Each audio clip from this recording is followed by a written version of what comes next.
Bago natin simulan ang kwento, baka naman huwag nyo munang skipan ng ads ang ating mga video upang tuloy-tuloy ang ating kwentuhan.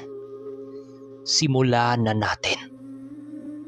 Sa paglakad ng babaeng yon, kitang-kita nila ang pagngisi nito na para bang labis itong nagagalak sa kanilang pagdating. Hindi naman ito pinansin ni Manong Duming sa kadahilan ng abalang-abala ito sa pagsipat doon sa mga kinaroroonan ng pinunong mambabarang. "Sinong hinahanap mo, ermitanyo?" "Ang asawa ko bang namumuno sa angkang ito?" wika ng matandang babae. Kasabay ng pagturo nito ay ang pagturo nito sa kubong walang nakasinding gasira. Ilang minuto pa ang makalipas, biglang lumabas ang isang matandang lalaki na merong napakahabang buhok. Sa paglabas nito sa kubo, manghang-mangha ang pangkat nila Nuli sa kanilang mga nasilayan. Angat na angat kasi ang buhok nito sa liwanag ng buwan na para bang sumasayaw sa hangin. Sa patuloy ng pagsipat nila sa matandang yon, doon nila nasilayan ang dalawang mutya sa liig nito para matawag ang mga bungkaw. Pilit itong nagtatago sa liig nito pero hindi nito matatakasan ang mga mata ng alagad ng diwata. Kahit bakas sa matandang yon ang kanyang katandaan, hindi pa rin mawawala ang hugis ng kanyang pangangatawan. Animoy sa isang binata ang pangangatawan ng matandang yon nang siyang labis na hinangaan ng pangkat ni Nuli. Sa pagsapit ng ilang minuto, tuluyan na ngang nakalapit sa kanila ang matanda.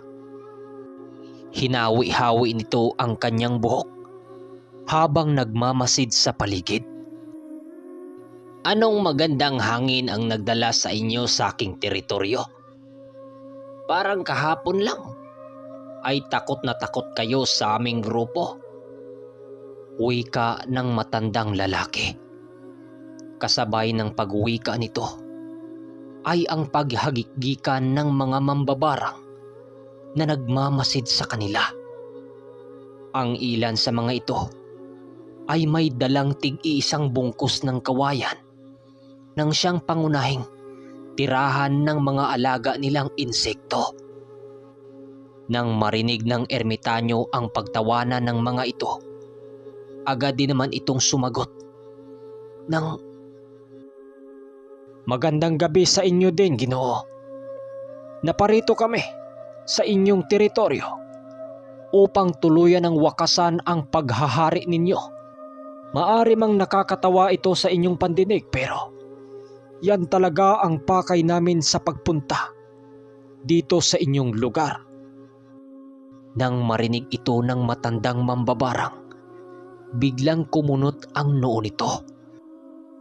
Agaran ding nanlilisik ang mga mata nito na para bang hindi nito nagustuhan ang sinabi ng ermitanyo. Sa paglipas ng ilang segundo, nabalot ng katahimikan ang buong paligid habang patuloy silang nagtititigan. Biglang naputol ang labis na katahimikan nang sumipol ang hawak na patpat ng matandang babae. Sa pagpapatunog nito ng patpat, biglang nabalot ng salot ang buong paligid. Nagkaroon ng usok sa kinaroroonan nila Manong Duming na halos hindi nila mawari kung saan ito nanggagaling. Matapos ang mga pangyayaring yon, biglang may lumitaw sa likod ng matandang babae na isang nilalang na bagong-bago pa lang sa paningin ni Nuli. Paglalarawan ni Nuli sa nilalang na yon Meron itong matutulis na mga tenga, butot balat ang pangangatawan nito, at meron itong pakpak na parang sa paniki at buntot na parabang sa isang bayawak. Malaaso din ang mga paa nito at meron itong mahabang balahibo sa kanyang binti. Nanlilisik din ang mga mapupula nitong mga mata at merong nagsisiusli ang mga pangil. Sa pagsilay dito ni Noli, ramdam na ramdam niya ang kakaibang abilidad ng mga nilalang na yon. Kasabay ng pagsilay dito nila Manong Duming at Mang Carpio ay ang pagwika nito ng lumabas na rin ang demonyo ng kagubatang ito. Magsisihanda kayo dahil magiging madugo ang labanang ito. Wika ni Manong Duming. Tama siya mga kasama. Mapanganib ang nilalang na ito. Lando, Buneng, huwag kayong lumayo sa amin. Sabat ni Mang Carpio. Kasabay ng pagwika ng ermitanyo ay ang dahan-dahan nilang pagsilay sa mga mambabarang na binuksan ang mga kawayan nilang hawak-hawak na may naglalamang mga insekto. Ilang minuto pa ang makalipas, tuluyan nang nakasilay ang kanilang grupo ng mga insektong nagsisiliparan sa paligid. Kung kaya't dahil barang din ang abilidad ni Mang Carpio, kagad nitong binuksan ang mga barang na nakasilid sa garapon nitong dala-dala. Manghang-mangha ang mga kasama nila noon sa matanda dahil nung makita nila ang mga insektong yon, napakaliliit. Pero nung makalabas na ito at malapatan ng mga dasal, aba, ay unti-unti itong nagsisilakihan na parang mga bubuyog na. Ang tatalas ng mga sungay nito na handang mangwasak ng kalaban nila. Bukod sa mga barang na lumilipad, may mga barang din itong pinakawalan sa lupa na mahalintulad mo sa mga alakdan. Ayon kay Danilo, na mas higit na mabagsik ang kakayahan ni Mang Carpio dahil kaya nitong kumontrol ng mga elementong labas na sa kanyang pangangalaga. Dahil sa mga insekto ng mga kalaban, bahagyang umatras sila Noli. Maliban lang sa ermitanyong gumagamit ng kaliwa na si Mang Carpio. Habang nag-uusal noon sila Manong Duming, panay lang naman ang pagmamasid nila sa paligid. Meron silang inilagay na mga langis sa kanilang mga katawan upang hindi sila talunin ng mga insekto ni Mang Carpio. Matapos magsiliparan ang mga insekto ng kalaban, agaran din namang nagsipulasan ang mga mambabarang. Segundo lang noon ang lumipas nang masipat nila Manong Duming na tanging ang dalawa na lamang ang natira ng kaharap ng kanilang pangkat. Matapos itong masilayan nila Manong Duming, patuloy lang naman sila sa pagmamasid habang kinukontra ng maestro ni Danilo ang mga barang ng kalaban. Nang wala na silang makita maliban sa dalawang matandang yun, doon na nila inumpisahan ang kanilang pagsasalakay. Habang papalapit sila sa mga ito, panay ang pagdurog nila sa mga insektong nagsisiliparan. Hindi naman sila kayang dapuan ng mga ito dahil ang langis na binigay sa kanila ni Mang Carpio ang nagsisilbing kanilang proteksyon laban sa mga insekto ng barang. Sa paglapit nila Manong Duming sa dalawang matanda, kitang-kita nila ang sabay nitong pagdapa sa lupa habang nagpapakawala ng kanyang mga engkantasyon. Nang masilayan ito nila Manong Duming, agaran din naman niyang pinakawalan ang mapangwasak nitong presensya upang maantala ang ginagawang ritual ng siring mambabarang. Pero kahit anong pagpapakawalang gawin niya, bigo sila Manong Duming na mapigilan ang kanilang mga kalaban. Makalipas pa ang ilang mga minuto, tuluyan na nga ang paghulma ng 2 turong baka sa pamamagitan lamang ng mga batong nasa mga sako nito na tinatawag na bungkaw. Agaran din namang tumayo ang lalaki matapos nitong maisagawa ang kanyang ritual. Magdasal na kayo sa Diyos na kilala ninyo. Marami kaming gagawing hindi kaya-aya sa inyong mga katawan matapos nitong digmaan.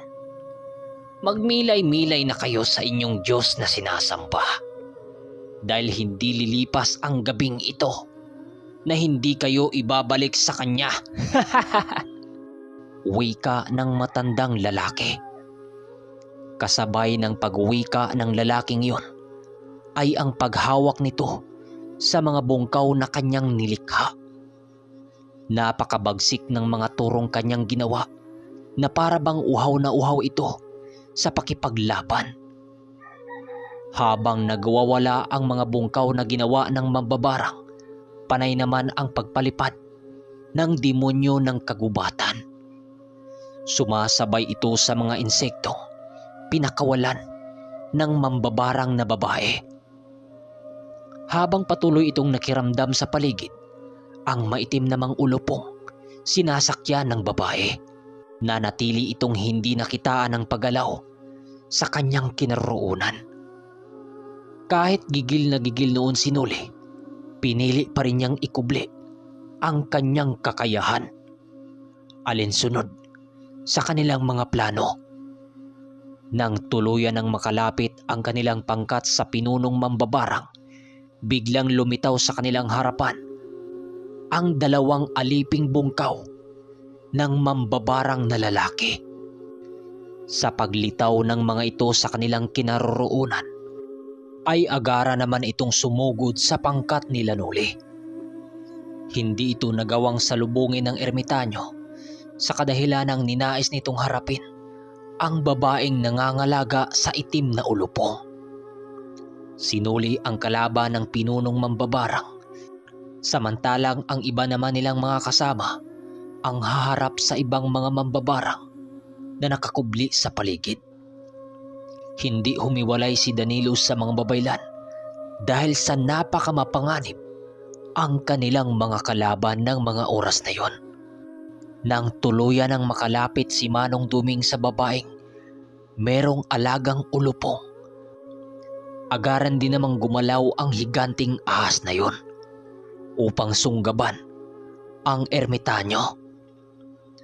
Sa pagsugod ng ulupong, pinili ng ermitanyong salagin ang atake nito gamit-gamit ang bastong trabongko. Halos hindi magawang mawasak ang tungkod na yon kahit patuloy niya itong ginangat-ngat ng matatalas niyang mga ngipin. Sa kabilang dako naman, abalang-abala sila Danilo at Tonyo sa pakipaglaban sa 2 anyong turong baka na nilikha ng pinunong siring mambabarang. Gawa ng labis-labis ang lakas nitong pinapamalas. Samantalang sinuli naman ay sinamahan ng ilang albularyo at babaylan upang marating ang kinaroroonan ng suring mambabarang yung pinuno. Nang marating nila ang kinaroroonan nito, agad naman itong nagwika sa kanila ng, "Sigurado ba kayong ako ang nais ninyong makaharap? Sa mga nilalang nandito ngayon, mga iyo, ako ang pinakamalakas.